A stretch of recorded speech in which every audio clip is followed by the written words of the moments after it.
Bueno, pues bienvenidos al episodio 112 del Enfoque 1111. Está con nosotros Enrique Yamuni, socio y director general de Megacable. Tecnológico de Monterrey, Campus Guadalajara, entregó el premio al mérito Exatec al empresario Enrique Yamuni Robles. Para cerrar la brecha digital en México, el principal reto es hacer los servicios digitales más accesibles. Así lo aseguró Enrique Yamuni, director general de Megacable. Yo creo que ser emprendedor, ser innovador es eso, o sea, una chispa. La cuestión es que si te viene la idea, la apuntes, la tengas, la empiezas a madurar y le eches a andar. O cómo resuelvo un problema, como el de Uber. La clave de todo esto es trabajar incansablemente una vez que tienes la idea y que la quieres echar a andar. Tengo entendido que se fundó más o menos en 1980, o sea, yo ni siquiera existía. Entonces quisiera saber cuál era el contexto parte, y me llama mucho la atención ahorita que estás hablando de esos detalles porque son detalles técnicos. Te quería preguntar yo si tú siempre dominaste esa parte o... Tienes que entenderle. Ajá. Estás aquí. Claro. Y le tienes que entender para que no te... Como luego dicen, que no le digan, que no le cuenten, como dijo el mereólico del mercado, ¿no? Sí. Nosotros, yo tengo en este negocio 42 años y hemos cambiado de tecnología en la calle 7 veces. Y el back office, 15. O sea, lo que está tras bambalinas. O sea, la tecnología que permite hacer una bola de cosas. Entonces no puedes dejar de emprender. Tú levántate temprano y pon tu mejor esfuerzo y trabaja lo más que puedas en lo que estás haciendo y trata de hacerlo lo mejor que puedas. Y el resto lo hace el día arriba. ¿Te interesa subir de nivel en la vida? ¿Conocer la mentalidad y la historia de las personalidades más exitosas de su industria? Enfoque 1111 es para ti. A través de entrevistas donde en una conversación casual, amena y muy profunda tratamos de descifrar la forma en que estas personalidades ven la vida. Como por ejemplo, Terry Gutiérrez, directora de Rappi en México y ahora directora de Tesla en toda Latinoamérica. Oso Traba, fundador de Cracks Podcast y un referente del emprendimiento en nuestro país. Arnoldo de la Rocha, socio fundador del Pollo Feliz, empresa con más de 1,000 sucursales a nivel internacional. José Antonio Díaz, accionista de Cafenio, empresa referente en innovación y un orgullo sonorense. Oscar Valdés, campeón del mundo del boxeo. Giovanni Gallegos, Grandes Ligas y pitcher cerrador para la selección mexicana. Caloncho, músico y compositor con éxito internacional. Las historias de empresas internacionalmente reconocidas como Tufesa, Lloreme, Mochomos, la Liga Mexicana del Pacífico, Constellation Brands, Las Arbolitos de Cajeme, entre muchísimas otras más. Yo me comprometo contigo para brindarte lo mejor de mí, para subir de nivel como persona y también como programa. Así poder traer más y mejores invitados, descifrar las mejores historias y mejorar en cada detalle posible de iluminación, equipo y edición. En este 2024 tendremos mucho más alcance para poder conectar y aprender de las mejores mentes de todo México. Lo único que te pido a cambio de nuestro compromiso y esfuerzo, si nuestro contenido realmente te gusta, por favor darle clic al botón de subscribe en nuestro canal en YouTube. Es completamente gratis y así nos ayudas muchísimo para lograr más y mejores iniciativas que poco a poco nos lleven juntos a que subamos de nivel para llegar a una vida de 11. Volvemos al capítulo.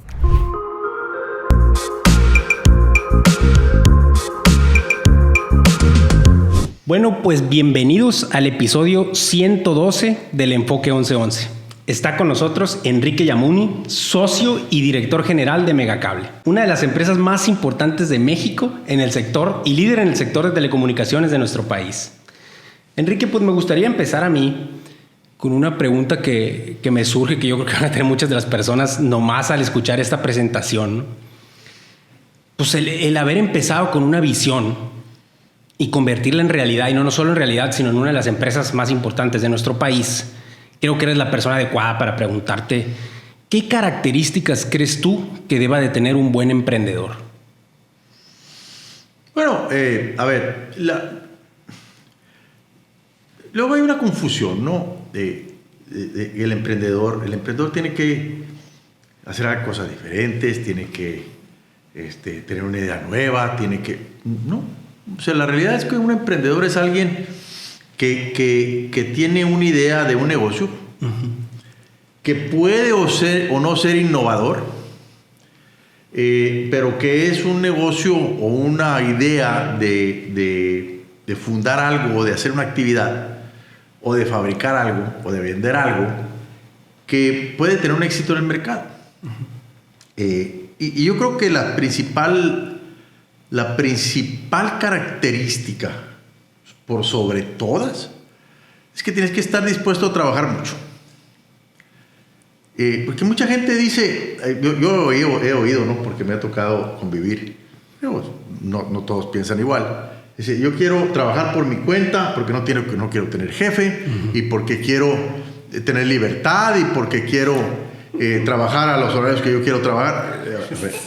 Si eres un emprendedor, olvídate de eso. O sea, vas a trabajar más que si tuvieras un patrón tuyo, o sea, alguien para quien estés trabajando. De seguro vas a trabajar más. Te vas a tener que levantar más temprano y vas a tener que trabajar sábados y domingos si realmente quieres tener éxito, porque así empiezan las cosas. Y ganar poquito, esa es otra. O sea, cuando empiezas, olvídate de que me voy a poner un sueldo de tanto, a lo mejor ni sueldo tienes, ¿no? Entonces, el que quiera ser un emprendedor y quiera tener éxito, tiene que ir dispuesto a hacer muchas cosas que no tendría que hacer si se metiera a trabajar con un patrón que le va a pagar cada viernes o cada 15 días. Tienes que buscar cómo ganarte el sustento y cómo hacerlo exitoso. Y vas a andar buscando la manera de ahorrar dinero para avanzar más rápido. Si traes la idea de que quieres ser emprendedor porque te la quieres pasar más padre y no quieres tener un patrón, estás frito. No es por ahí. Mejor mete a trabajar en algún lado. Y bueno, puedes o no ser innovador. ¿Qué es innovador? Innovador es hacer algo que ya existe de manera diferente. A ver, ¿qué vende Starbucks? Café. El café es milenario. El café lo tomaba antes de la época de Jesucristo, ¿no? ¿Qué hizo Starbucks? Innovó. Te lo vendió diferente. Te lo empacó diferente. Y te lo vendió caro, ¿no? Un producto que era barato, de repente te costó $3 la taza, cuando te costaba a lo mejor 50 centavos. Innovó, te lo presentó de manera diferente. El 80% de la gente que va a comprar un café a Starbucks no toma café. Toma otra cosa. Un macchiato, o un caramel quién sabe qué, o una crema batida con quién sabe qué cosas. Pero tú vas por un café, tú piensas que vas por un café, pero te vendió algo diferente.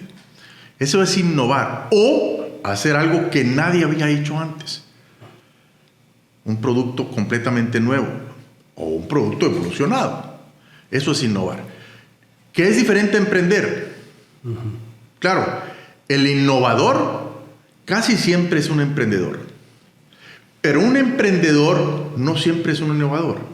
Es diferente. Y no necesita hacerlo. No necesita hacerlo. Así es.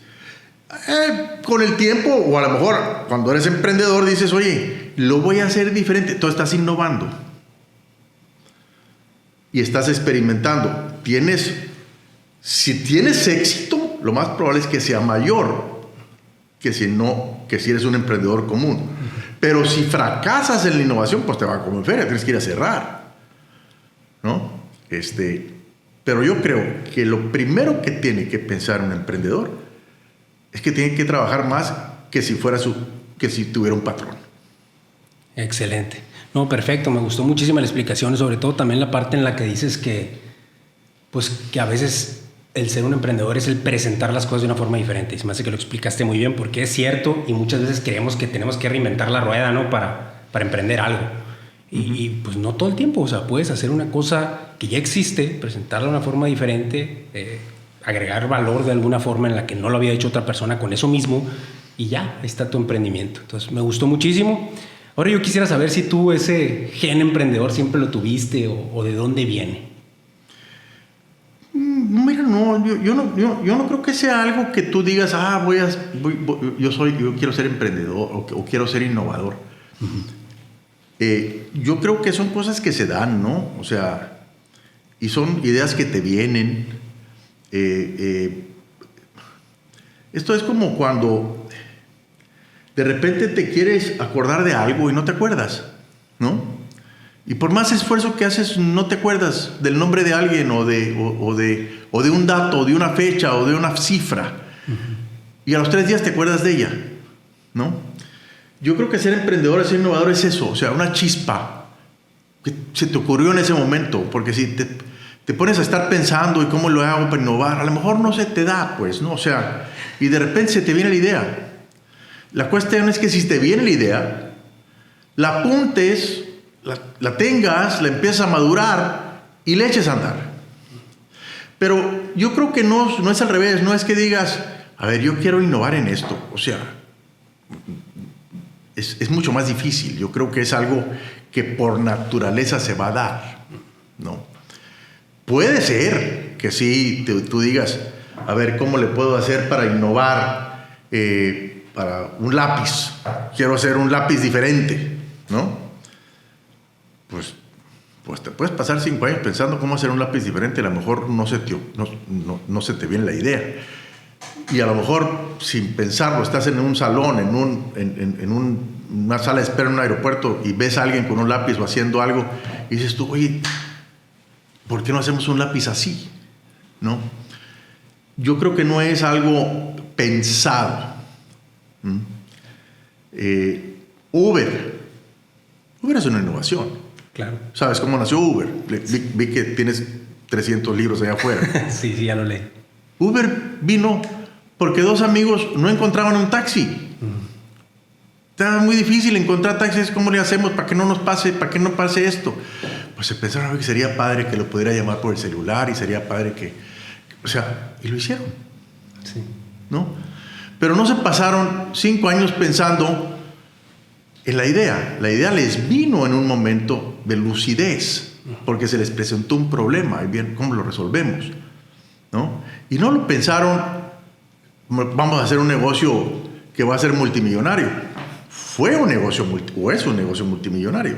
Pero no es que ellos ahora pensaban, ay, dentro de 5 años va a valer $1,000 millones. Ellos pensaron cómo resolver el problema de que no podían conseguir un taxi, ¿no?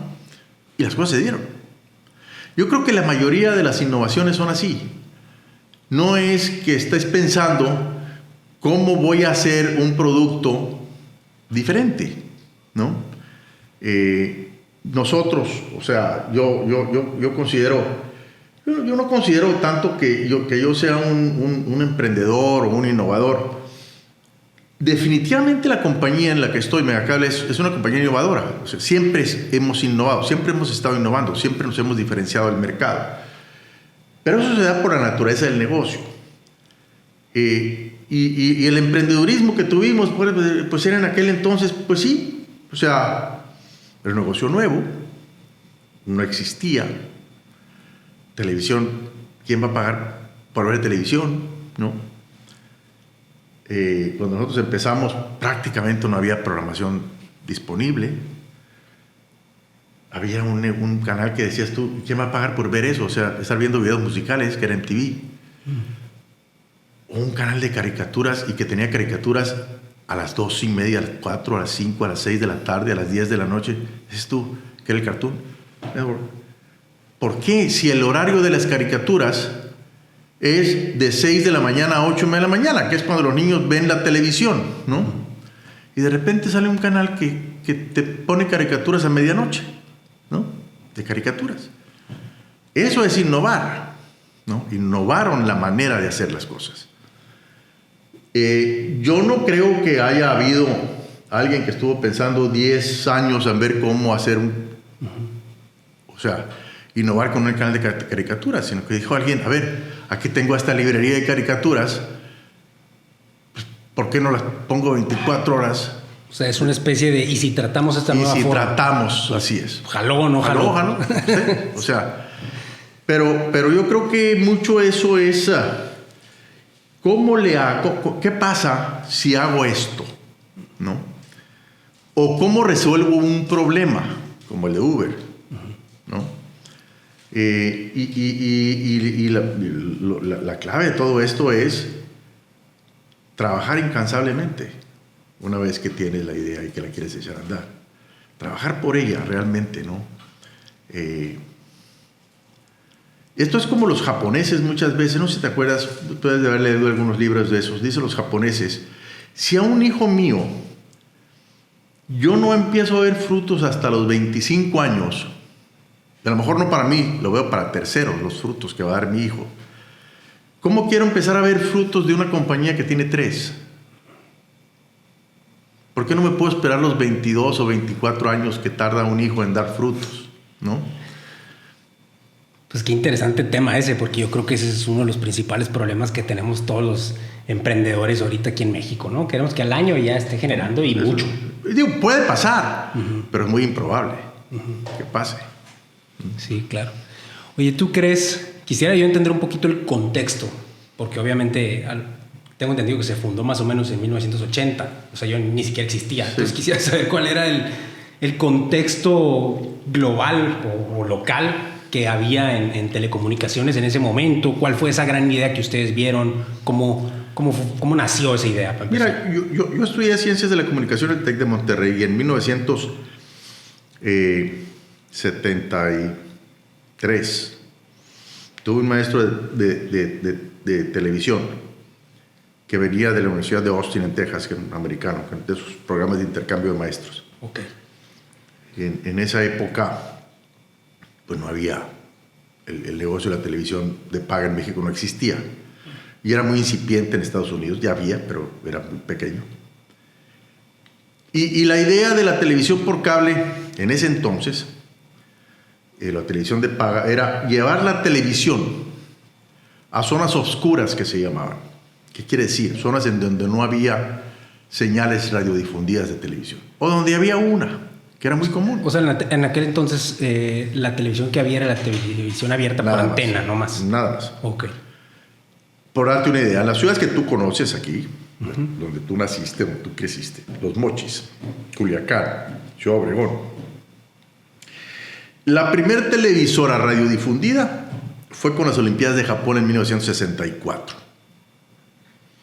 Había una televisora en Culiacán, otra televisora en Obregón, el canal 2 de Obregón, el canal 3 de Culiacán, la de Hermosillo. Y el resto del mundo, pudieras decir, o sea, todos los que no eran Culiacán, Obregón o Hermosillo, no tenían. No había televisión. Ponían unos mastilotes grandotes con unas antenotas del aire grandotas y veías algunas horas. Lo que alcanzaba. Lo que alcanzabas si el clima estaba bien. Ok. Y la televisión de paga o por cable así nació. O sea, tú ponías una antena aquí en el cerro que está entre Navojoa y Obregón, no me acuerdo cómo se llama, el cerro donde están todas las antenas ahí de Televisa y todos. Y en Los Mochis el cerro La Memoria. Ponías el negocio concebido así, ponías una torre ahí, captabas las señales de Culiacán y las señales de Ciudad Obregón con amplificadores, bajabas por un cable y lo distribuías por un cable en la ciudad. Okay. Para que la gente de esa ciudad pudiera ver algo de televisión, porque no había satélites, no había nada de eso. Y cobrabas por eso. Cobrabas. No había una restricción en los derechos de autor, pues, ¿no? No había que, no tienes derecho, no lo pasas, pues estaban las señales, eran libres. Y así empezó en Estados Unidos. Y luego ya que había una masa, entonces empezó a decir, oye, ¿y por qué no hacemos un canal que no está radiodifundido, que sea exclusivo para los que nos pagan? Entonces fue cuando empezaron a salir los Cartoon Networks y salió MTV y fueron las primeras, las señales gubernamentales, el PBS y eso, ¿no? En Estados Unidos. Y aquí pues captabas algunas señales radiodifundidas. La idea de Mega Cable, que en aquel entonces era visión por cable de Sonora y visión por cable de Sinaloa. Nosotros originalmente, como no había satélites comerciales, el plan de negocios era hacer una red de microondas que iba desde Guadalajara hasta Nogales. Okay. Entonces íbamos a captar las señales en Guadalajara de los canales radiodifundidos, que eran 3. Que en aquel entonces eran el 2 de México, el 5 de México y uno local de ahí de Guadalajara. Y que no se veían en las ciudades, ¿no? Se veía, porque estabas hablando de 1981, 80. Okay. Sí había ya había empezado, porque la televisión aérea, primero, las primeras televisoras radiodifundidas en esta región, las primeras las concesiones se dieron con la Olimpiada de Japón. Luego con la Olimpiada de México fueron más, en 1968. Y donde fue el despegue más grande fue con el Mundial de México. Entonces, 70. México 70. Y en pago a Televisa, que no era Televisa, que era Emilio Azcárraga en aquel entonces, pues el gobierno le dio una serie de concesiones para que pusiera repetidoras del Canal 2 y que se viera los partidos de fútbol en la República, porque ojo, México, la selección mexicana, etc. Tenía que ver todo. Y ya fueron a color. Entonces el plan de negocio era traer señales que no se veían en las ciudades, que era captar en Nogales las señales de las cadenas americanas, a veces CBS, NBC, y transportarlas por microondas y bajarlas en cada una de las señales y distribuirlas por una red de cable coaxial. Y en Guadalajara captar 2 o 3 señales que no se veían acá, una local, más el Canal 5, más el 13 del gobierno, que era Imevisión, el canal gubernamental. Y distribuirlas, eran 6 canales, esa era la idea. Pero no era una programación exclusiva, era una programación que no se veía, porque eran zonas que se llamaban oscuras. Tenían un canal o ninguno, ¿no? De televisión. Pues les ibas a entregar una señal con un cable que conectara a su tele. No estaba encriptada, nada, era que la vieras, ¿no? Y así nació la compañía. Por azares del destino, que es muy largo de explicar, pues no se hizo la red de microondas, porque el gobierno no permitió el desarrollo del negocio. Entonces, en lo que se resolvían los problemas legales, salieron los satélites comerciales. Entonces, eso nos evitó la construcción de esa red de microondas, que hubiera quedado obsoleta, porque ya empezaron a haber señales satelitales que ya entonces se podían usar con antenas muy grandes, porque eran satélites internacionales que no bañaban exclusivamente a México, bañaban a América Latina, bañaban Centroamérica, el sur de Estados Unidos. Entonces necesitabas antenas, sobre todo en esta zona del país, bastante grandes. Todos los satélites apuntan al sur, o sea, están sobre el Ecuador. Y estos satélites estaban más hacia el Atlántico, porque servían a países de América del Sur y servían al este de Estados Unidos, etc. Entonces, la antena tenía que ser bastante grande y bastante inclinada hacia abajo y hacia el sur. Y ya después hubo otros satélites, los Galaxy y todo, que servían en Estados Unidos, y pues ya era más fácil captarlos. Pero así es como sale esto, así como surge Visión por Cable, ¿no? Como una compañía que daba servicio a zonas oscuras. Ok, no, excelente, lo entendimos yo creo muy bien, más por el contexto, ¿no? De cómo estaba el país en ese entonces. Entonces queda muy claro cuál era la oportunidad. Ahí lo que me gustaría saber es, ok, se detecta esa oportunidad y nos explicaste perfecto cómo la atacaron, pero quisiera yo saber cómo fueron esos primeros esfuerzos de generar esto. O sea, bueno, yo te dije que yo tuve un maestro de Austin y me acuerdo que el TEC era el TEC de Monterrey, te daba la opción de tomar la clase con el maestro del TEC o con el maestro visitante. Okay. La cosa es que el maestro visitante daba la clase en inglés. Okay. Y dije yo, bueno, pues es interesante. Yo medio hablaba inglés y dije, pues voy a tomar el inglés para practicarlo un poco más. Y ese maestro fue el que me dijo, oye, el futuro es eso, más que lo otro. Te estoy hablando de 1973, ¿no? Dije, bueno, pues sí. O sea, sí, ¿no? O sea, ¿por qué? Pero se me quedó ese gusanito, ¿no? Y cuando se me presenta la oportunidad acá, dije, bueno, pues sí. O sea, habían 2 compañías de televisión por cable en México, en ese entonces, en 1982. Digo, en el 82 sí, 81. Nogales, que fue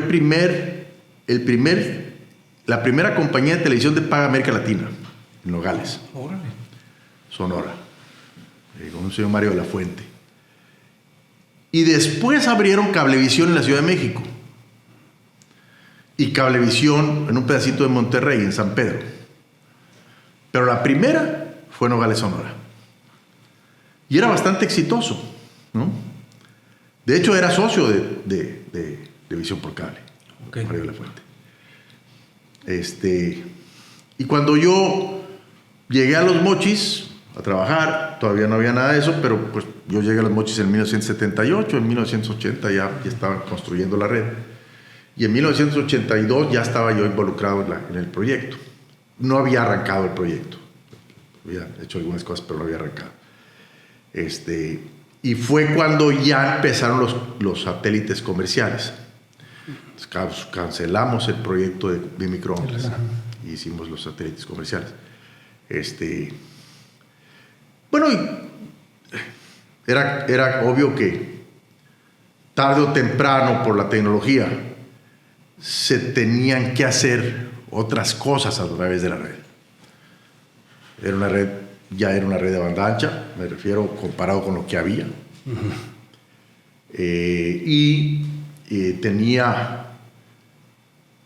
Ya se empezaba a hablar de que la red podía ser bidireccional, porque cuando empezaron solamente iba para tu casa, de regreso no había nada. No llegaba, okay. Nada. Entonces decíamos nosotros, tiene que haber alguna manera, y empezó a haber algunas cosas experimentales de retornos, ¿no? Que se utilizaban para cierto monitoreo, pero ya había un retorno, ya había una señal de la casa del usuario o de cerca de la casa del usuario en algunos amplificadores que te daba información de la red, ¿no? Y fue cuando dijimos, bueno, pues algún día vamos a poder dar telefonía. No existía el Internet. El Internet empezó como un proyecto militar en los años finales de los 80s. Pero era militar. No era para... Como muchos de las tecnologías actuales empezaron con militares. Los militares las desarrollaron para efectos militares, ¿no? Y después se han convertido en unos grandes inventos para la raza humana, ¿no? Para el bienestar, etc., ¿no? Uno de ellos es el Internet. Claro. El fax. También. El fax empezó con militares. Cuando empezó el fax, había unos cuartos, me acuerdo, con los que tenían fax, que eran bancos o eran compañías así los ricos, las compañías ricas de las ciudades. Y había un cuarto del fax. Y un operador del fax. Pues igual que una computadora, ¿no? También al principio era un cuarto completo. No, las computadoras eran, sí, o sea... Pero un fax, o sea, la computadora lo puede entender. Un fax, o sea, un fax es un equipo conectado a un teléfono, ¿no? Y había el operador del fax. Y le pagaban porque operaba el fax. Y eso es lo que hacía todo el día, operar fax, ¿no? Mandar y recibir faxes. Y estaba pendiente. Llegó un fax, ¿y para quién es? Y lo llevaba. Pero ya podías mandar documentos, etcétera, ¿no? Ya no era el telex. Claro. Oye, ¿cuáles eran en ese entonces? Porque, pues, entendiéndolo bien, pues es una industria en la que dependen mucho de la evolución de la tecnología. O sea, como dices, de repente existieron esos nuevos satélites y pues a lo mejor le libraron de una superinversión que tuvieron que hacer acá. Y bueno, muchas cosas, ¿no? Cableado, etcétera. Todo es tecnología y dependen de la evolución de esa tecnología para ustedes implementar o no nuevas estrategias. Yo quisiera saber cuáles eran los primeros retos que vieron en ese entonces para empezar. ¿Y por qué esos retos no los limitaron? Porque entiendo que eso era una ambición, era un proyecto ambicioso, o sea, bastante grande. ¿Cuál era, pues, esos primeros retos y por qué esos retos no los detuvieron? Es medio raro, mira. Porque mucha gente piensa, bueno, ¿qué visión o qué? Yo te puedo decir de gentes muy visionarias que cuando lo invitaron al proyecto y que le dijeron que era una red de microondas y que se iba a traer los canales de el ABC, CBS y NBC de la señal de Tucson y que había que poner una parabólica en Nogales, en un cerro, para poder captar las señales de ABC, CBS y NBC de Tucson con una buena calidad, que fuera una calidad suficientemente buena para que la gente pagara por ella en Los Mochis. La pregunta fue, oye, dice, a ver, ¿cómo van a pasar ABC, CBS, NBC? Sí.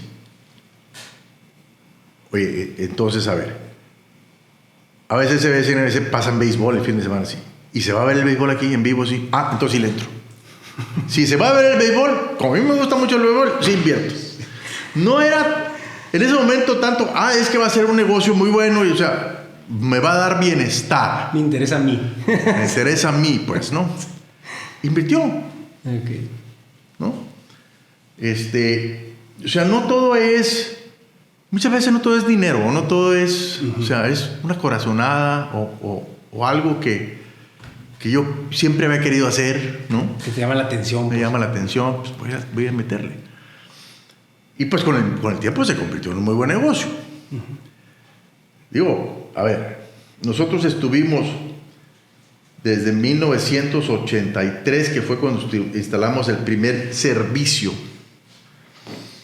aquí en el noroeste, hasta el año del 2010 sin dar dividendos. ¿Cuántos años son? Son 26, 27, no. Sin dar dividendos. Y entonces empieza a haber reacomodos, ¿no? Porque pues hay gente que dice, oye, yo tengo 25 años aquí y ya tengo 70, pues yo ya quisiera que dieran dividendos. Y de repente la otra generación dice, oye, pues no, porque yo creo que se va a llegar a donde queremos. Vale más el peso que volvamos a meter que el que saquemos.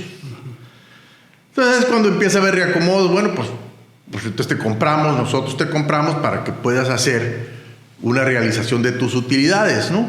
Y la compañía no sufra porque tuvimos que dar un dividendo porque tenemos proyectos que hacer. Pero llega un momento en que la compañía se vuelve solventes y tienen el suficiente capital o el suficiente dinero para dar un dividendo y seguir creciendo, ¿no? Siempre y cuando tengas el balance correcto, ¿no? Porque no pares la compañía, pero que el accionista empiece a ver ciertos beneficios, ¿no? Ya teníamos muchos años pagando impuestos, o sea, el gobierno sí tenía ya dividendos, ¿no? Él sí. Pero nosotros siempre vimos, yo creo que siempre el equipo, no yo, o sea, todo el equipo de la compañía, pues veíamos hacia dónde iba esto, ¿no? ¿Y dónde lo ves? Pues en aquel entonces lo veías yendo a las convenciones, ¿no? A los congresos, en donde ves a las compañías de tecnología, donde ves a las compañías del mundo, los del mundo desarrollado, Estados Unidos, Europa, qué estaban haciendo, qué venía, hacia dónde van, ¿no? Y ahí es donde vas haciendo tu plan de negocios y tu plan de crecimiento y tu plan tecnológico. Y en otras, pues, o sea, no forzosamente tienes que seguir lo que ellos digan en el orden que ellos digan o en que ellos lo hacen, porque los mercados son diferentes, los gustos son diferentes, la economía es diferente. Entonces, si decides hacerlo una réplica de lo que hacen en otros lados, probablemente fracases. Porque el poder adquisitivo es diferente, porque los gustos son diferentes. Contextos diferentes. Contextos diferentes. Entonces tienes que adaptarlo, tienes que innovar. Por ejemplo, nosotros lanzamos primero Internet que digitalizar las señales de video. Órale. Porque aquí el Internet era muy malo, porque todo era a través de una línea telefónica, un DSL, ¿no? Muy lento. Entonces dijimos, a ver, el video, pues vamos a dejarlo a un ladito. Puede esperar. Esto no. Las comunicaciones bidireccionales no. Y luego dijimos, vamos a lanzar telefonía, ¿no? Y empezamos a digitalizar después de lanzar Internet. Cuando las compañías americanas ya habían digitalizado.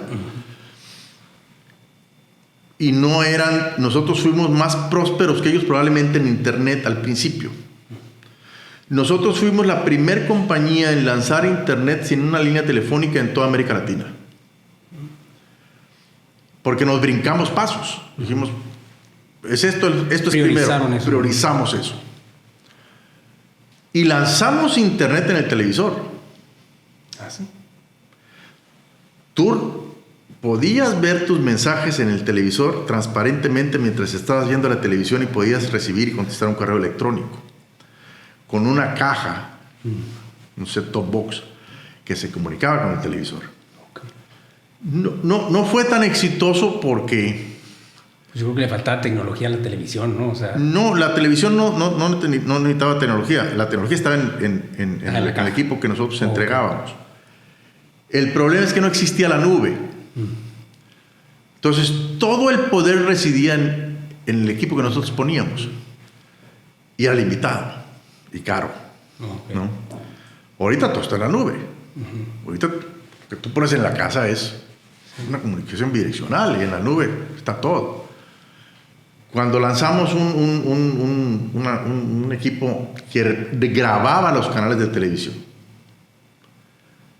era un equipo que costaba carísimo y nos permitía grabar hasta 100 horas en la casa del usuario, amarrado a una guía. O sea, la belleza de la caja esa era que tú le ponías a la guía, que te daba una semana para adelante, buscabas en la guía, presionabas un botón y te iba a grabar ese canal que iba a pasar, y ese programa que iba a pasar dentro de 3 días. Sí, como que me acuerdo de eso.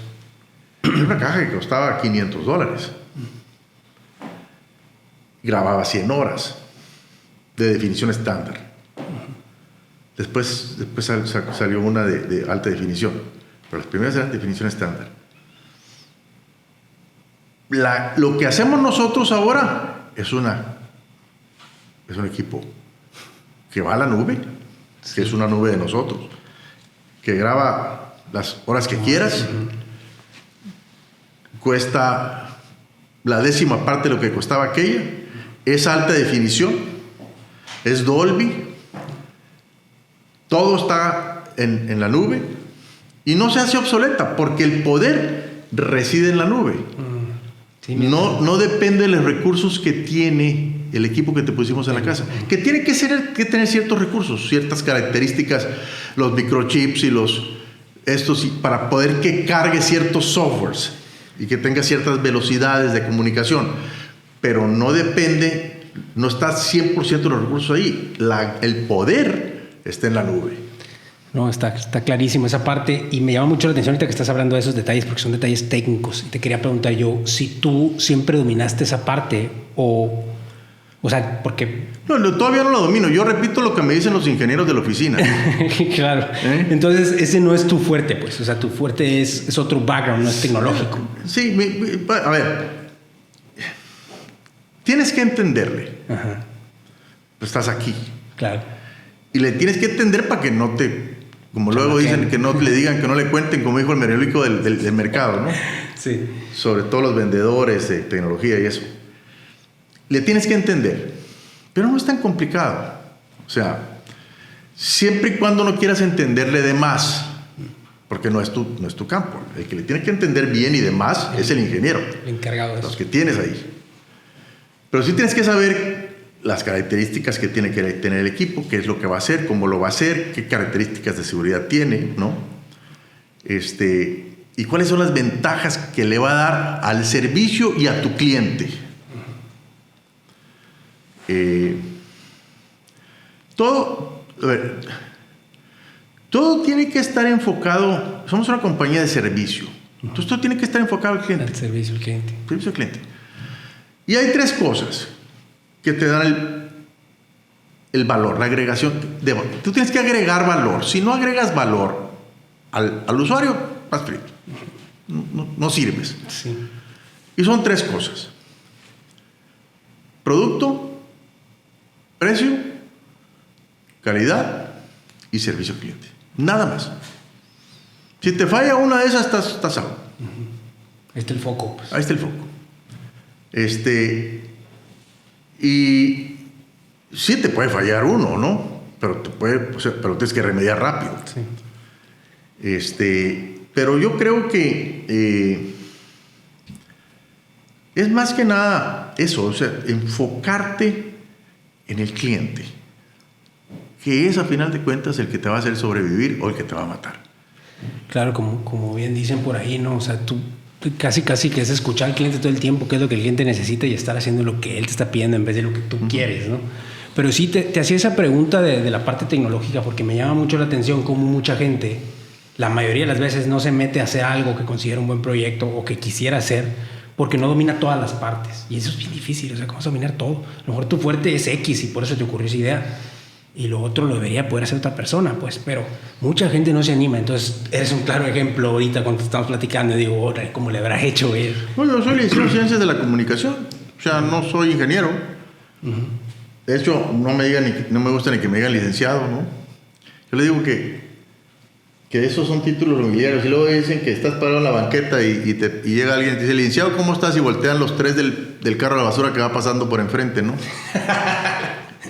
La realidad es que son títulos nobiliarios. O sea, yo no me pongo un título en las tarjetas de presentación, ni cuando firmo un correo, ni cuando me mandan, ni cuando se refieren a mí en la compañía. No me gusta que se refieren a mí con mi título de profesión. Entonces llego a las oficinas de gobierno o a otras oficinas y sí, me cambian de sexo, me dicen ingeniero, me dicen doctor, me dicen, o sea, porque la gente está acostumbrada a agarrar tu tarjeta y decir, entonces no se aprende en tu nombre. Eso es un vicio muy grande que tenemos. Sí. Ahí viene el leak, o sea, ¿y cómo se llama? No sé, pero es leak. O sea, es el leak. Pues que se aprenda tu nombre, ¿no? Sí. Otra cosa que me llama mucho la atención de lo que estás platicando ahorita es ese pensar a largo plazo, ¿no? Que ustedes tuvieron aplazando los dividendos y pensando en lo que puede lograr, reinvirtiendo en la compañía, en lo que la compañía puede lograr. Pero eso normalmente es bien difícil cuando se necesita, pues, mucha gente, ¿no? Cuando mucha gente tiene que estar en un mismo barco, sobre todo con un proyecto tan ambicioso, imaginándome yo que se necesitan, pues, muchos inversionistas. Aquí la pregunta mía sería, ¿cómo hacer que esas personas que se están subiendo a ese barco vean algo que todavía no existe? Porque me imagino que eso debe haber sido un rollo para ti o para las personas que estaban promoviendo esa inversión. O sea, el hecho de, vamos a hacer esto. Pues sí, pero yo mi lana la tengo en aquello que estoy viendo ahí. Pues. Entonces, mira, yo creo que una cosa muy importante de esto es que, de este proyecto, en lo particular, que no pasa en casa y no pasa en muchos, es que no pedíamos dinero. O sea, el crecimiento no requirió inversiones de capital adicional de nadie. Fue reinversión o crédito bancario. Mucha reinversión porque no había créditos.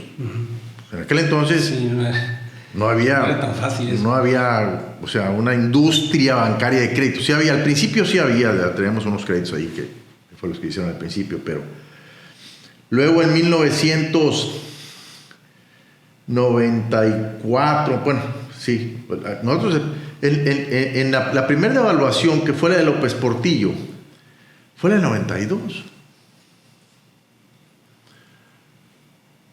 Y se acabó el crédito. No había. El crédito que estaba ahí en la compañía estaba en default. Estaba vencido. 1000 veces vencido, ¿no? Cuando reactivamos la compañía, reactivamos una parte del crédito con el banco que nos financiara. Luego vino la devaluación del error de diciembre que le dijeron, ¿no? De 94. Entonces, realmente no había. Y luego las inflaciones del 100%, ¿no? Entonces imagínate, tenías que subir las tarifas cada 2 meses. Entonces no había era muy difícil hacer una planeación financiera. Pero nosotros nos arreglamos siempre para reinvertir y no pedirle capital adicional a los socios. Que esa fue una gran ventaja. Si hubiéramos ido a pedir capital adicional de los socios, a lo mejor sí nos hubieran mandado por un tubo, ¿no? Porque todo el mundo tenía sus negocios. Claro. Pero al final de cuentas creo que llevamos bien.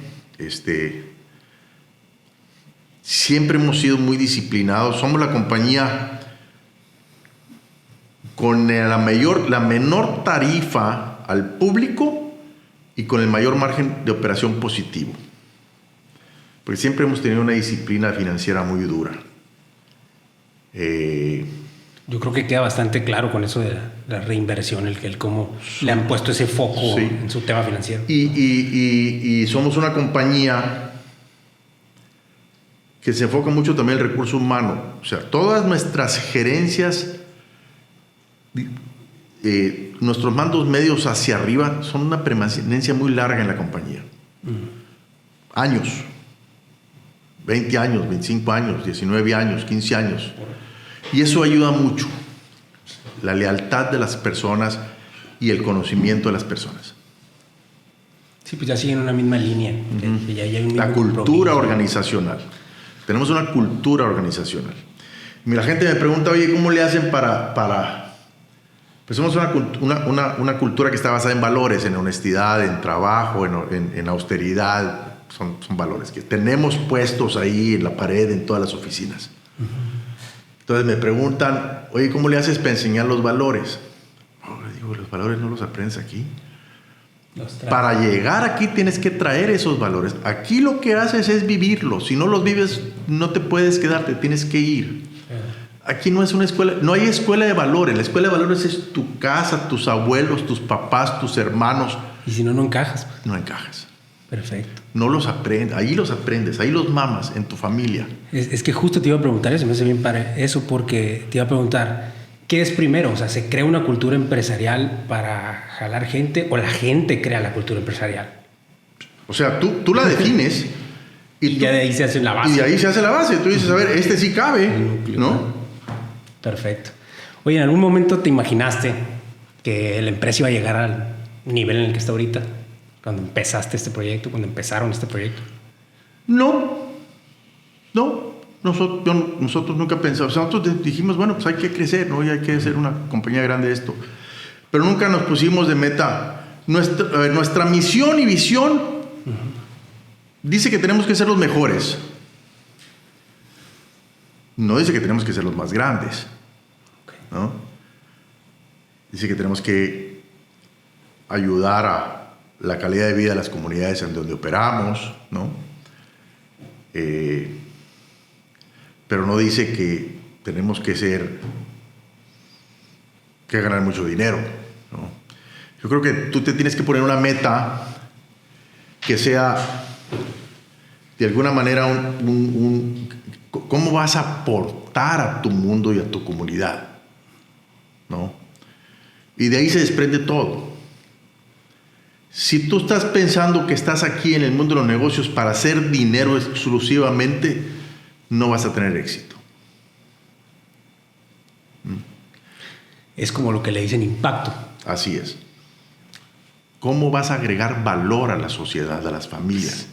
A mí me encanta lo que estás platicando porque siento que es algo que siempre predicamos en el programa. Siento que cuando estás pensando en un proyecto, en un sueño, en un objetivo, en una nueva empresa, en lo que sea, si tú neta nada más te estás enfocando en cómo ganar lana, pues la lana viene y va y los momentos son buenos y malos, pero si realmente no estás generando algo más, esa trascendencia, ¿no? Ese impacto, ese beneficio para todos los involucrados, para los demás, para el pueblo, para lo que sea, siento que te estás quedando en chiquito, pues, o sea, deberíamos de pensar un poquito más en grande y de eso también te quería preguntar. ¿Cómo hacerle para que haya más personas? Que pues es lo que tratamos de difundir con este tipo de invitados, con este tipo de historias, con este tipo de trayectorias. Queremos hacer esa comunidad de gente de once que le llamamos nosotros. Esas personas que están aquí haciendo cosas porque quieren más de la vida, pues, y no nomás para ellos solos. Pero, ¿qué mensaje les mandarías tú a ese ejército de escuchas o de personas que están queriendo ser mejores allá afuera y que todavía no lo han logrado, obviamente? Mira, yo sí realmente creo que todas las personas y las compañías tienen que tener primordialmente metas que mejoren las vidas de otras personas.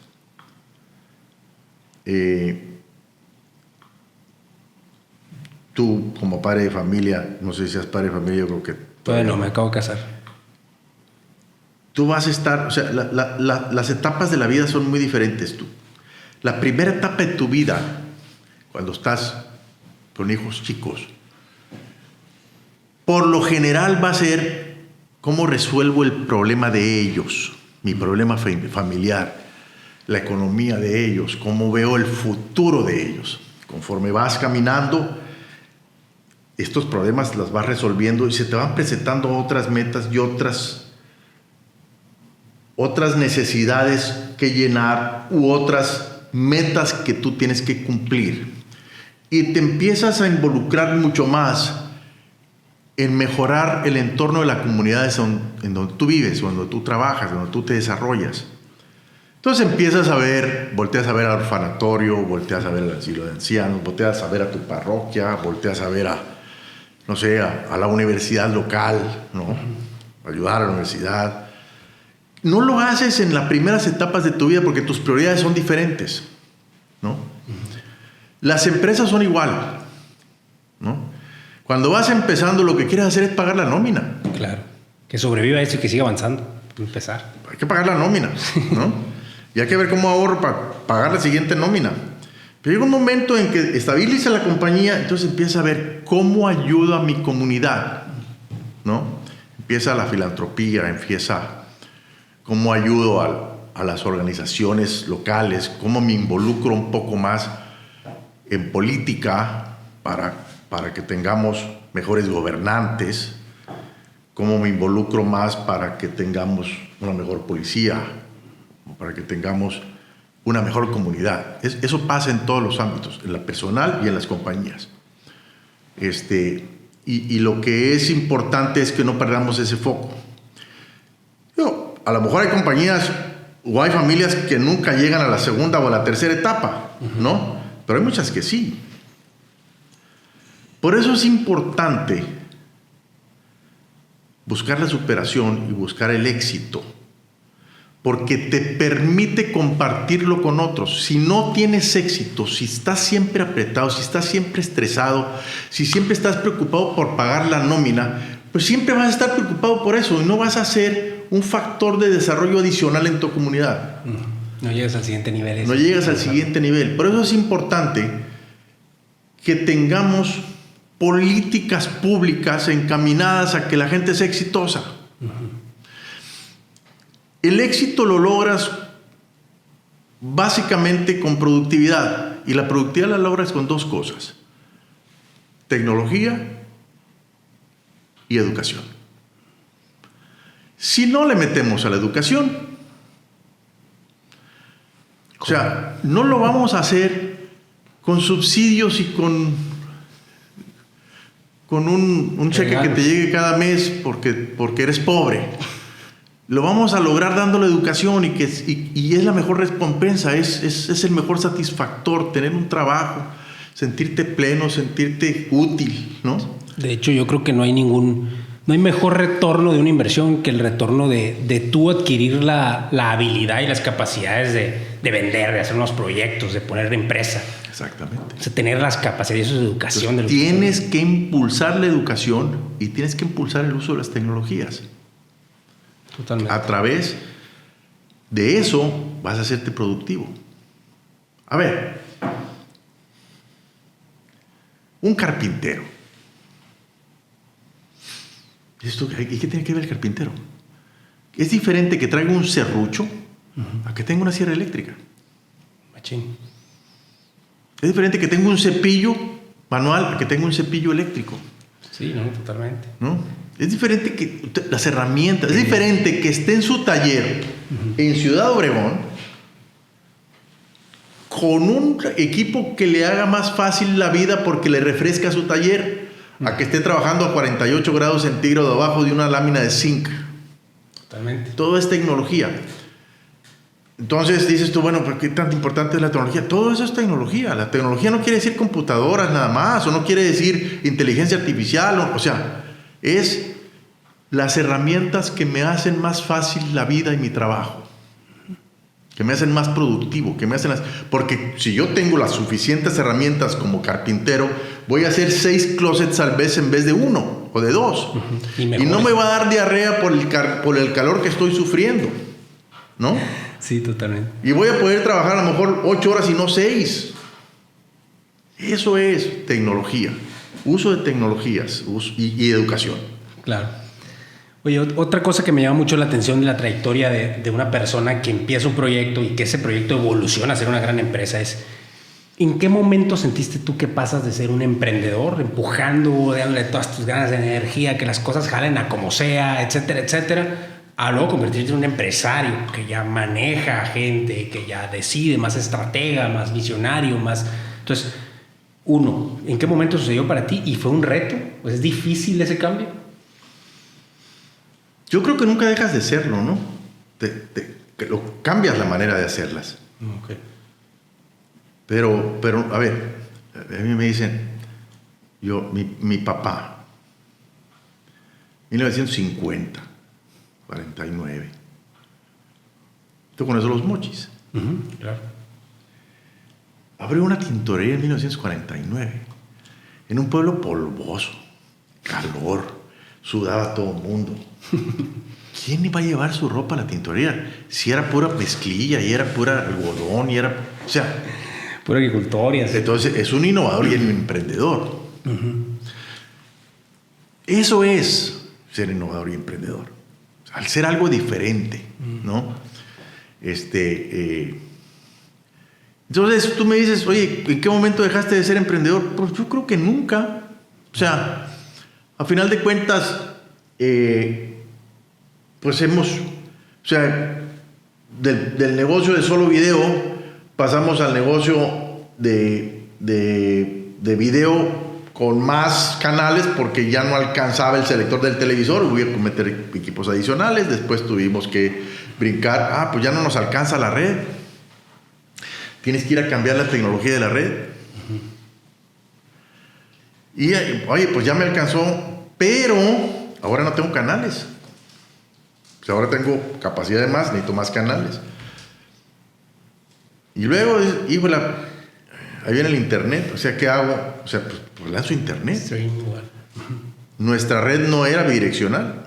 Entonces tuvimos que encontrar una tecnología que nos permitiera que mientras nuestra red no era bidireccional, porque había que convertirla a bidireccional, pudiera ese equipo usar la línea telefónica. Y cuando esa zona en donde estaba ese equipo ya era bidireccional, el equipo lo pudiéramos usar sin la línea telefónica. Y ya después, deshacernos de esos y poner puros bidireccionales. Y luego, oye, pues resulta que pues necesitamos más ancho de banda, ¿no? Pues entonces volver a cambiar. La fibra óptica. Volver a cambiar en la calle, la tecnología. Entonces nunca dejas de ser emprendedor. Pues sí, porque siempre estás emprendiendo, nomás cambió la forma en la que emprendías, pues ahora en un negocio más grande. ¿Por qué? Porque el mundo es cambiante.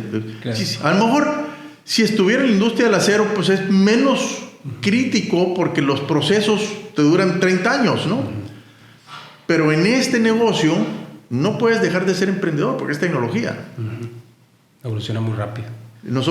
Yo tengo en este negocio 42 años y hemos cambiado de tecnología en la calle 7 veces. Y el back office 15. O sea, lo que está tras bambalinas, o sea, la tecnología que permite hacer una bola de cosas. Entonces no puedes dejar de emprender. Excelente. Y de innovar. ¿Tú crees en algún momento tuviste la duda de que a lo mejor no pudiera funcionar? O sea, hubo un momento en el que tú dijeras, a la maíza, ¿cómo salimos de esta? No, tuve mucha gente que me lo dijo. Pero porque oyen noticias y porque dicen, oye, pues ya ustedes ya van de salida. Bueno, ahora me lo preguntaron, di una conferencia y me tocó dar una conferencia. Y alguien me preguntó, oye, ¿cómo la ves? Y que los satélites y que Starlink, pues ahí van a seguir ellos.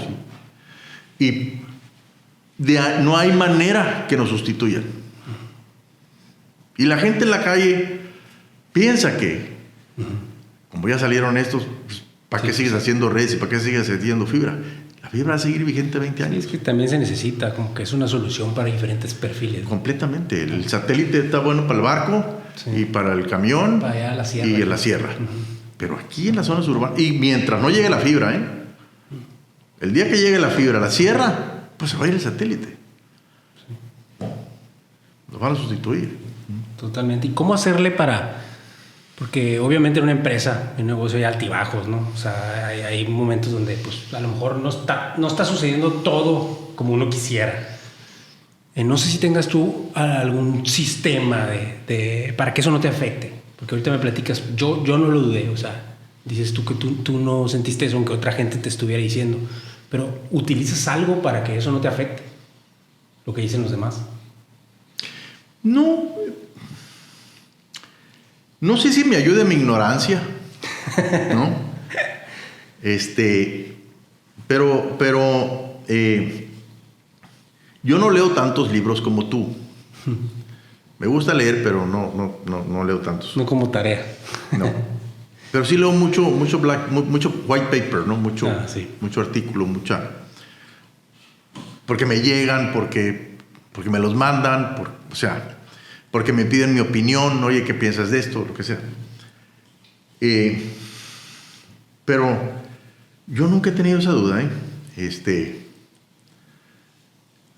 hubo un momento ahí en que sí batallé mucho para mantener mi visión en algunas cosas en la compañía. Porque había gentes que pensaban que estaba equivocado. Pero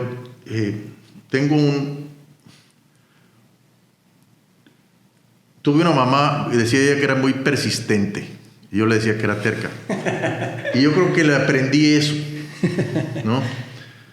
Entonces, ha sido terco a veces, ¿no? Le terqueo y digo, no, ahí es y ahí es. Oye, ¿por qué no hacemos esto? Porque eso no es por donde va. ¿Estamos perdiendo tiempo? No estamos perdiendo tiempo. Hay que esperar a que salga bien la tecnología y lo vamos a hacer con esa, no con la otra, porque si lo hacemos... Yo no sé si te acuerdas, no te tocó a ti, había una tecnología que se llamaba WiMAX, como el Wi-Fi, pero el Max porque era de un alcance mayor, en otras frecuencias. ¿Sí? No me acuerdo. Y había gente que me decía, el futuro es WiMAX. Ya no sigas haciendo redes. Hay que usar WiMAX. De hecho, yo convencí a 2 personas importantes en el gobierno para que no usaran WiMAX. Ya estaban convencidos y ya había un presupuesto federal gigantesco para desarrollar redes en WiMAX. Y ya ni se usa ahorita. Nunca se usó. Nunca se usó. Pero había gente que le apostaba a WiMAX. Decía, va a ser la tecnología del futuro porque es más barata, porque es más fácil, porque el mantenimiento... Nunca jaló. Y eso, ese saber elegir, ese guiarte siendo persistente, como dices, a veces con ciertas cosas que uno siente, ¿es intuición o tenías ciertos datos o ciertas referencias del por qué está mejor? Tiene ciertos datos, pero es mucha intuición. Sí, ¿verdad? Sí, yo creo que sí.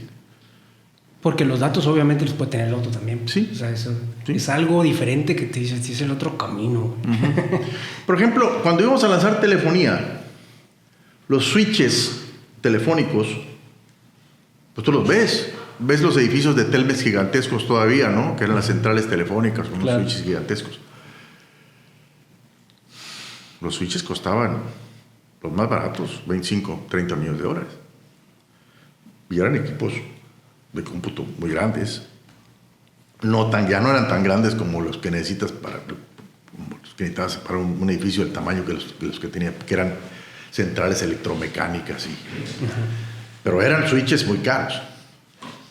Y los soft switches, que todavía no estaban perfeccionados, que son los basados en tecnologías digitales con poder de cómputo, pues costaban, los caros, $1,5 millones, pero no estaban completamente desarrollados.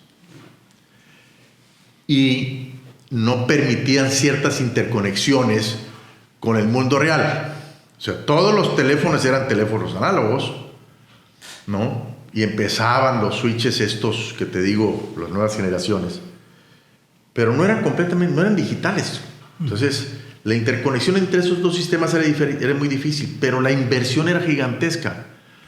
Y como estaba el mercado y la regulación gubernamental y que el dominante no permitía una evolución de la regulación por su poder de lobbying, decía yo, no me voy a meter a hacer una inversión de $20 millones en un switch para adelantar mi salida con el servicio de telefonía 2 años, porque no me va a pagar. Es redituable. Y no pasaba nada además porque el dominante cobraba $1,000 por línea y te hacía esperar 6 meses. Y no había líneas. Entonces, me espero. Cuando salimos nosotros con el soft switch, con un precio de $100 la línea, pues la revolución. Porque usamos la nueva tecnología. Y tuvimos que ir a corte y teníamos que ir a un montón de lados para que nos interconectaran, porque ya se podía la interconexión, ¿no? Pero son cosas que tienes que ir viendo, claro. Pues, ¿no? Tienes que ir batallando y tienes que ir superando. Otra cosa que te quería preguntar es un mercado súper competido y con gigantes, ¿no? Entonces, o sea, yo lo que quiero es entrar en el tema de cómo una empresa debe ver su competencia. O sea, sobre todo cuando el competidor pues es alguien que es súper establecido y gigantesco, pues que parece intocable. Por ejemplo, eso mismo se lo pregunté a Cafeño cuando se enfrentaba a un Starbucks. O sea, se me va a quedar algo similar. ¿Cómo ver eso? ¿Cuál debería ser la perspectiva? Yo creo que siempre tienes que tener un respeto por la competencia y la competencia es lo que te hace mejor. La competencia es la que te hace superarte. Si estás en un mercado donde no tienes competencia, vas a ser un mediocre. Sí, te quedas con lo que jaló. Está jalando.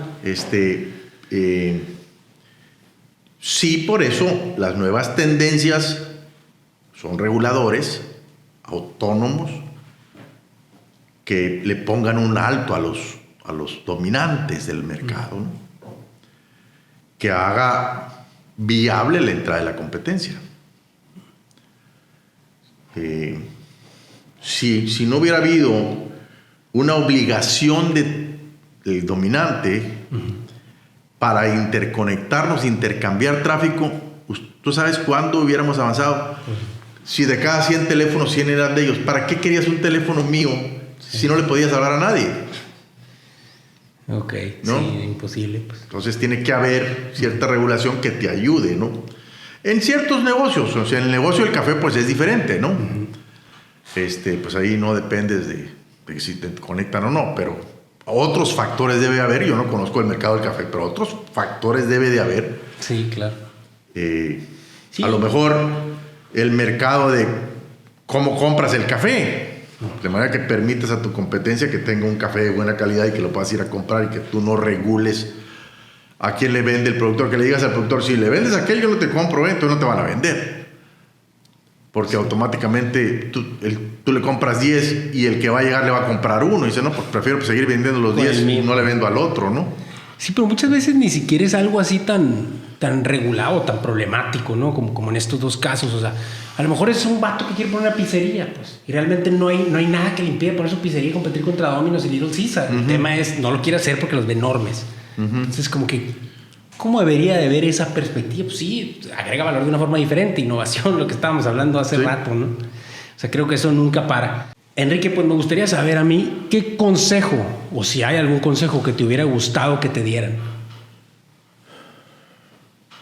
Yo creo que me los han dado casi todos, ¿no? Con el tiempo, a mi edad, ya te dijeron casi todo lo que te iban a decir. Yo creo que... Yo creo que no. Yo creo que yo tuve muy buenos padres y tengo una muy buena esposa y tengo una muy buena familia y tengo muy buenos amigos. Pero yo creo que más bien te diría los que me han dado, que me han funcionado, pues, ¿no? Uno que me dio mi mamá principios, desde que yo estaba en la prepa probablemente, o en la secundaria, no me acuerdo. Tú levántate temprano y pon tu mejor esfuerzo y trabaja lo más que puedas en lo que estás haciendo y trata de hacerlo lo mejor que puedas. Y el resto lo hace el de arriba, no lo haces tú. No te la creas. Y yo creo que es cierto.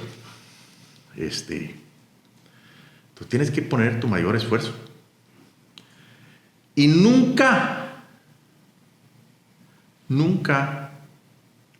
hagas el mal. Siempre haz el bien. Siempre haz lo correcto. Aunque lo correcto no sea lo que hace todo el mundo. Boom. Hombre, excelente consejo. Pues Enrique, yo sé que andamos un poco apretaditos de tiempo, entonces me gustaría irnos a la última pregunta. Es una misma pregunta que yo le hago a todos nuestros invitados que están aquí con nosotros. Y dice algo así. ¿Cuál crees tú que haya sido esa principal característica tuya y que tú desarrollaste a través de tu vida que te ha permitido llegar a ser una persona de 11? Mira, yo creo principalmente, no puedes perder el piso y creerte lo que la gente te diga, porque cuando llegas a ciertos niveles la gente te empieza a decir un montón de cosas. Y si te las crees ya estás perdido, ¿no? Tienes que entender que eres una persona.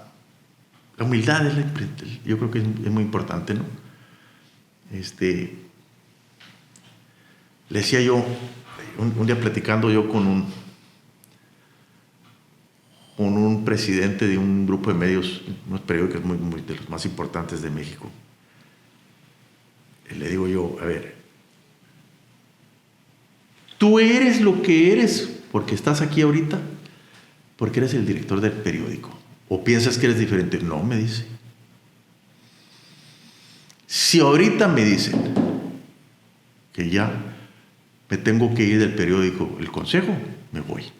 Me tengo que ir. Y a mí me habla el secretario de Gobernación. Me habla a lo mejor 2 veces por semana para preguntarme, para decirme o para mentármela, para lo que sea. Y si al día siguiente, que no estoy yo aquí, me habla y le dicen, señor, él ya no trabaja aquí, ¿qué va a hacer él? ¿Quién está en su lugar? Fulano, me lo pasa. Eso tenemos que entender. Que estás aquí y eres tú por donde estás, ¿no? En el mundo de los negocios. La cosa personal es diferente, ¿no? Pero si tú crees que te habla el proveedor de fibras o el de electrónica y te habla para invitarte a un juego de béisbol, pues el día que no estés ahí no te va a hablar y no te va a invitar. Si piensas que te va a seguir invitando, bueno, puede ser que porque hiciste una amistad con él. Pero tienes que estar preparado para saber que ya no va a pasar. Que vas a seguir con tu vida personal y vas a tener que hacer otras cosas. Si pierdes ese piso, estás perdido. No puedes perder el piso y tienes que tener gente que te aterrice todos los días. Súper importante. Que no te marees allá arriba. Y mucho de eso está en la familia y tus amigos personales. No perder que no debes de perderlos nunca. Excelente consejo.